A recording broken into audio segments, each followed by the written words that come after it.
सभी प्रेमी भाई बहनों को जय श्री राम। भाई बहनों, आज मैं भगवान श्री राम की कृपा से संत तुलसीदास कृत रामायण के बालकांड नामक पाठ से पार्वती और शिव जी का संवाद सुना रहा हूँ। आप लोग ध्यान पूर्वक सुनकर आत्मलाभ प्राप्त करें। धन्यवाद। शिव जी कहते हैं, हे पार्वती, जिसकी कृपा से ऐसा भ्रम मिट जाता है वही कृपालु श्री रामचंद्र जी हैं, जिस का आदि अंत किसी ने नहीं पाया।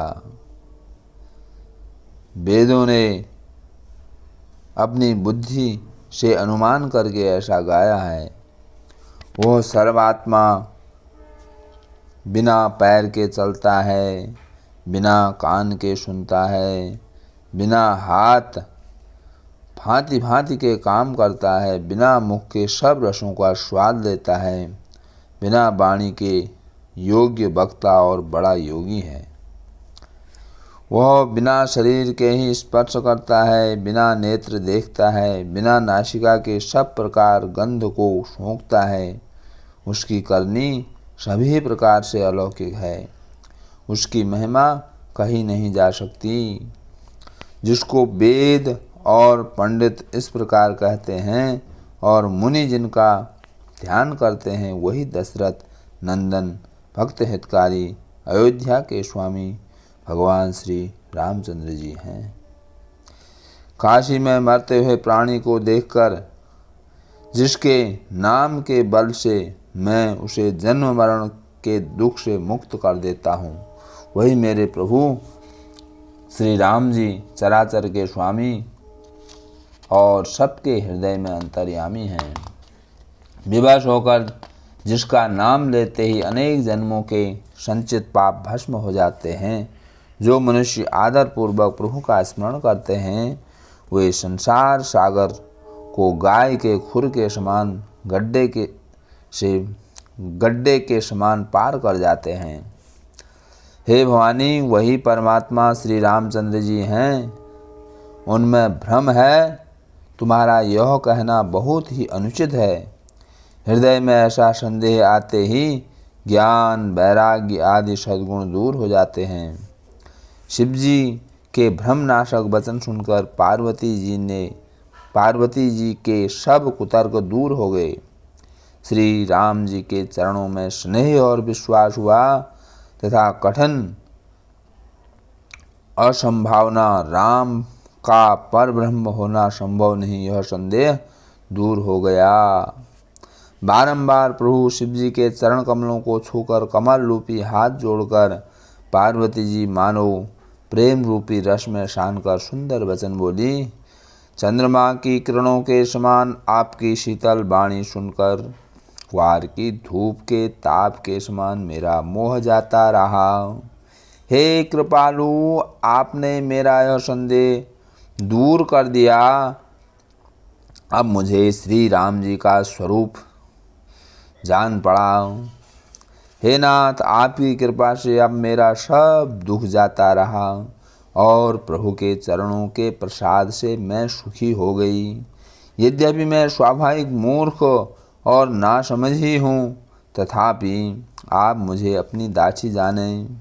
हे प्रभु, जो आप मुझ पर प्रसन्न हैं, तो जो मैंने पहले पूछा था वही कहिए।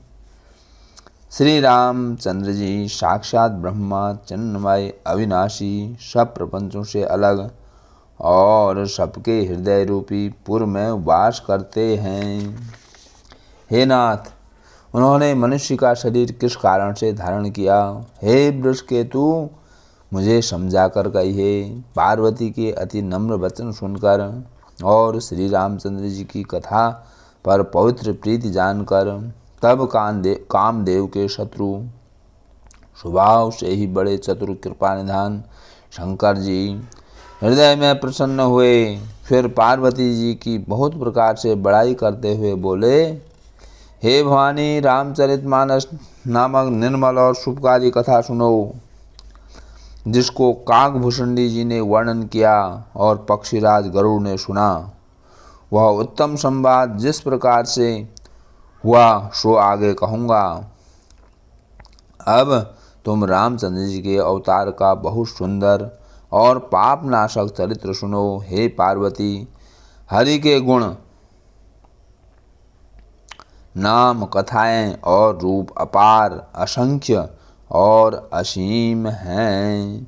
मैं अपनी बुद्धि के अनुसार कहता हूँ, तुम आदर के साथ सुनो। हे पार्वती सुनो, वेद शास्त्रों ने हरि के सुंदर और शुद्ध चरित्र वर्णन किए हैं। हरि का अवतार जिस कारण से होता है वह कारण ठीक नहीं कहा जा सकता कि यह इसी प्रकार से है। हे भवानी, हमारा मत यह है कि श्री रामचंद्र जी बुद्धि, मन और वाणी से विचार में नहीं आते, तथापि संत मुनि वेद पुराण जैसा कुछ बने अपनी बुद्धि के अनुसार कहते हैं। हे सुमुखी, जैसा मुझे समझ पड़ा है वैसा मैं तुम्हें सुनाता हूँ।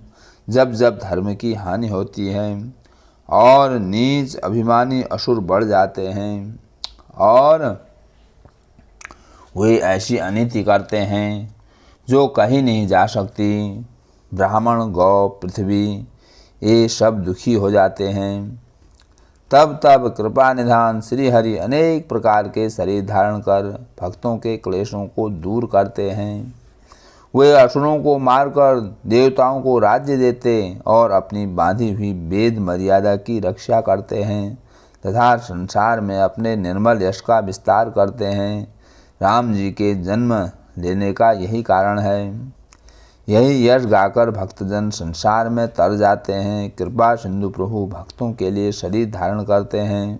रामचंद्र जी के जन्म के अनेक कारण हैं जो एक से एक अधिक आश्चर्य वाले हैं। रामचंद्र जी के एक दो जन्मों का वर्णन करता हूँ। हे सुंदर बुद्धि वाली भवानी, सावधान होकर सुनो। हरि भगवान के दो प्यारे द्वारपाल जय और विजय हैं, जिनको सब कोई जानता है। ब्राह्मणों के श्राप से दोनों भाइयों ने तामसी असुर शरीर पाया। हिरण्यकश्यपु और हिरण्याक्ष, यह दोनों राक्षस जगत में देवराज इंद्र के गर्भ को सूर करने वाले प्रसिद्ध हुए। युद्ध में विजय पाने वाले दोनों प्रसिद्ध वीर थे। उनमें एक हिरण्याक्ष को 12 रूप धारण करके विष्णु ने मारा। फिर नरसिंह अवतार लेकर दूसरे हिरण्यकश्यपु को मारा और अपने भक्त प्रहलाद का सुंदर यश संसार में फैलाया।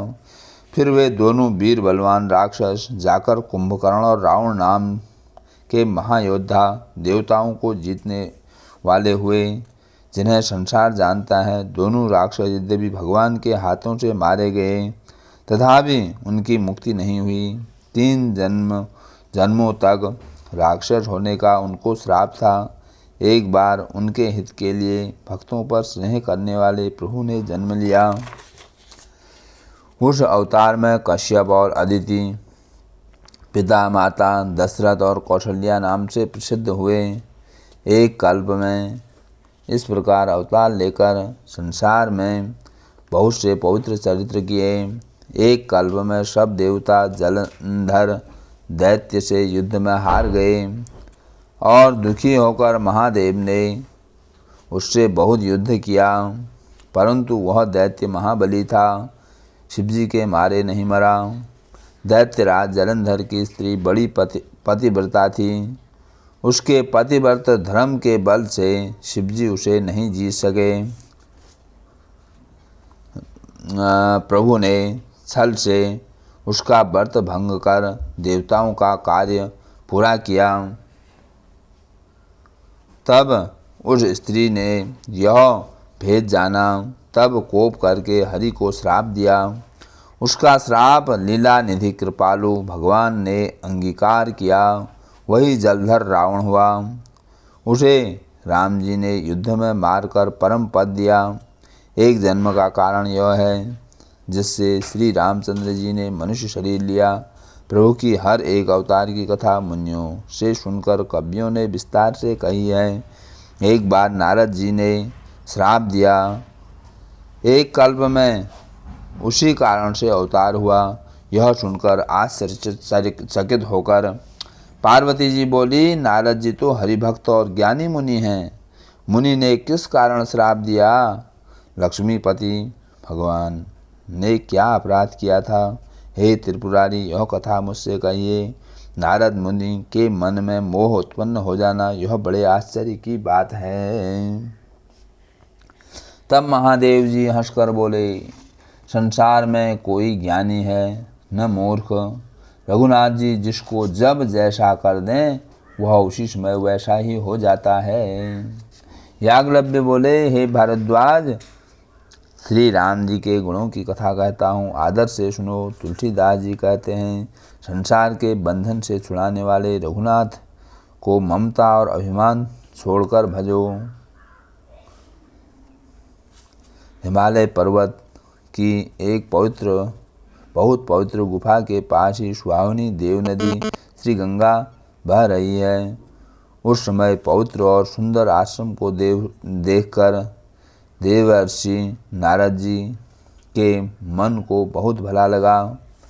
पर्वत, नदी और वन के भागों को देखकर भगवान के चरणों में प्रेम उत्पन्न हुआ। हरि भगवान का स्मरण करते ही उनको लगे श्राप की गति रुक गई और भगवान से ही मन की निर्मल समाधि लग गई। स्वभाव से ही मन की निर्मल समाधि लग गई। मुनि की समाधि देखकर इंद्र डर गया और कामदेव को बुलाकर कहा, अपने साथियों समेत मेरे कल्याण के निमित्त जाओ। यह सुनकर कामदेव मन में प्रसन्न होकर चला। इंद्र मन में बड़ा डरा कि देवर्षि नारद जी मेरे पुर में वास राज्य करना चाहते हैं। संसार में कामी, लोभी और कपटी कौवे की भांति सबसे डरते हैं। जैसे मूर्ख कुत्ता सिंह को देखकर सूखी हड्डी लेकर भागता है और मूर्ख यह जानता है कि सिंह मुझसे हड्डी न छीन ले, वैसे ही इंद्र को लाज न आई। उस आश्रम में जब कामदेव गया तो वहाँ उसने अपनी माया से बसंत ऋतु को प्रकट किया। भांति भांति के वृक्षों पर रंग बिरंगे फूल खिल गए। उन पर कोयलें मधुर स्वर से बोलने लगी, भौरे गुंजार करने लगे। तीनों प्रकार की सुहावनी पवन चलने लगी जो कामाग्नि को बढ़ाने वाली है। रंभा आदि देवांगनाएं जो सब काम कलाओं में चतुर हैं, वे अनेक प्रकार की तान भरकर लय से गाने लगी और हाथ में गेंद लेकर बहुत प्रकार से खेलने लगी। अपने सहायकों को देखकर कामदेव प्रसन्न हुआ। उसने अनेक प्रकार के छल किए। जब कामदेव की माया का प्रभाव मुनि पर कुछ भी न हुआ, तब वह पापी अपने भय से आप ही डर गया। क्या उसकी सीमा को कोई दबा सकता है? जिसके बड़े रक्षक लक्ष्मीपति भगवान हों।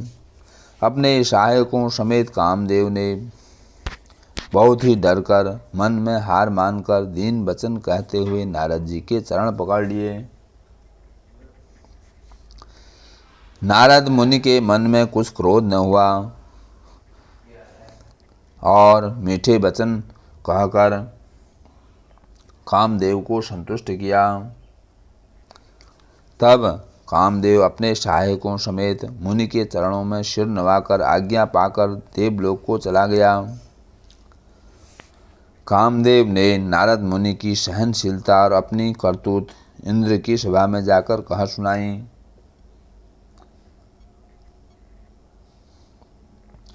सुनकर सबके मन में अचरज हुआ और मुनि की बड़ाई करके सबने हरि भगवान को सिर नवाया। तब नारद मुनि शिव जी के पास गए। कामदेव को जीत लेने से मन में अहंकार भरा था। कामदेव के चरित्र शिव जी को सुनाए। तब नारद जी को बहुत प्रिय जानकर महादेव जी ने शिक्षा दी। हे मुनि, मैं बार बार तुमसे प्रार्थना करता हूँ कि जैसे यह कथा तुमने मुझे सुनाई है वैसे हरि भगवान को कभी मत सुनाना। प्रसंग भी चले तो भी इस बात को छिपा लेना। शिवजी ने हित के लिए शिक्षा दी, पर नारद जी को भली न लगी। हे भारद्वाज, आगे का कौतुक सुनो। हरि इच्छा बड़ी प्रबल है। श्री राम जी जो कुछ करना चाहते हैं वही होता है, ऐसा कोई नहीं है जो उसके विरुद्ध करे। शिवजी के वचन मुनि को भले नहीं लगे। वहाँ से वे ब्रह्मलोक को गए। एक बार गान विद्या में निपुण नारद जी हाथ में सुंदर वीणा लिए गुण गाते हुए क्षीर सागर में गए। वहाँ वेद शिरोमणि श्रीमन नारायण वास करते हैं। आनंद पूर्वक उठकर भगवान उनसे मिले, फिर ऋषि के साथ आसन पर बैठ गए। चराचर के स्वामी भगवान हंसकर बोले, हे मुनि, बहुत दिनों में कृपा की है।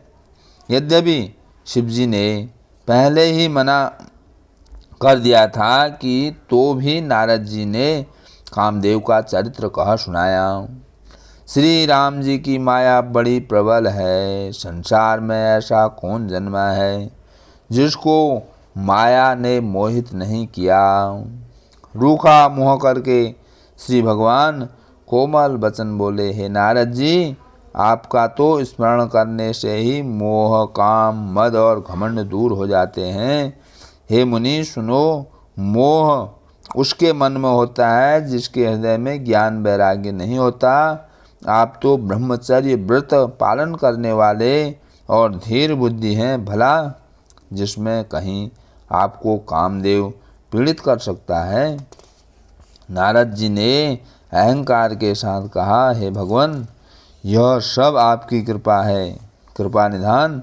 भगवान ने मन में विचार कर देखा कि नारद के हृदय में अब अहंकार रूपी भारी वृद्ध का अंकुर निकल आया है। मैं उसे जल्दी ही उखाड़ डालूंगा। भक्तों का हित हमारा प्रण है, मुनि का भला और हमारा खेल हो। मैं अवश्य वही काम करूंगा। तब नारद जी भगवान के चरणों में सिर नवाकर हृदय में अभिमान भरे हुए चल दिए। तब श्रीपति भगवान ने अपनी माया को भेजा। उसकी कठिन करनी सुनो। उसने मार्ग में 400 कोष का एक नगर बना दिया। लक्ष्मी निवास भगवान के बैकुंठ से भी अधिक भांति भांति की बनावट उस नगर में थी।